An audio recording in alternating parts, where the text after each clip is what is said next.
children are making up theories of the world, going out and testing those theories, doing experiments to explore those theories. And that testing and experimentation is what we see when we see play. Go get a baby upstairs. Even the very youngest children are already doing some of the same things that scientists are doing. If play is exploration and gives us license to try new ideas, work in many ways is application of that understanding. It's hard for me as an inventor to think about being effective in my work without being involved in the process of play, which really enables me to work at playing with ideas. I mean, I really don't know if this is a good idea or not. You just have to let me know. That was the moment, is when I first saw the first hand cycle, I kept thinking, how much does that thing weigh? Or think if it was rear-wheel drive, or think if you were sitting lower. Let's go ride. I could tell that I could make a better one.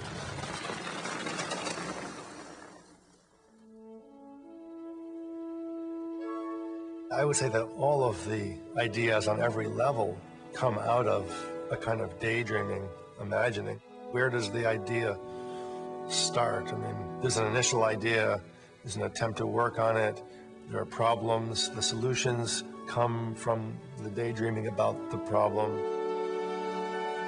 And it really is playing with the materials.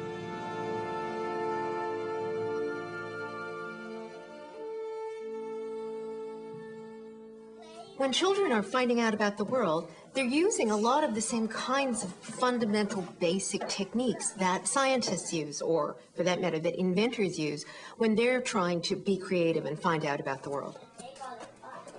Play is one of the ways that we begin to understand the nature and shape of the world. This is really a prime occupation of children. What is this place that we've been brought into? How does it work? What happens when we try this? What happens when we be mischievous? To me, school was questionable, but summer break, those 3 months of the summer, was a lot of fun. And we would get together and build tree forts, or, go dam a river somewhere, or, just tear apart Mom's washing machine and try to fix it. And sometimes it got back together and sometimes it didn't. When you play and go way out in a certain direction, it pulls the center out of what people are doing. And so it allows you to come up with innovative ideas. You close your eyes, and you flip over one, and you see if you get a match. Okay. And you do while closing your eyes. Okay. Young children invent things without anyone ever instructing them to do so. We were out watching them the other day, and they were, to make orange juice, they were taking oranges and they were smashing them with their boots and hammers and everything, and that was orange juice. One of the things that we always say is that it's not that children are little scientists, it's that scientists are big children. Third time's a charm. Yeah. They've accepted it. How can we make it better, cheaper, quick? Scientists actually are the few people who, as adults, get to have this protected time when they can just explore, play, figure out what the world is like.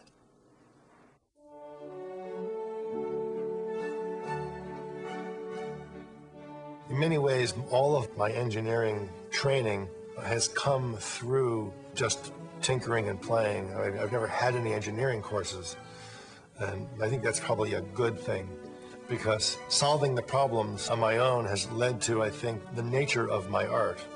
Whereas if I had to learn how to make machines in a machine shop, then I would have sort of been told how to make things, and then they would look that way. So I never knew how to make things, and just kind of came up with it. Sometimes I have to realize that whenever I feel stuck, it's often a cue to start playing. And it's as if play can actually open my mind again, actually help to reinvigorate the work that I'm doing. Cool. So cool.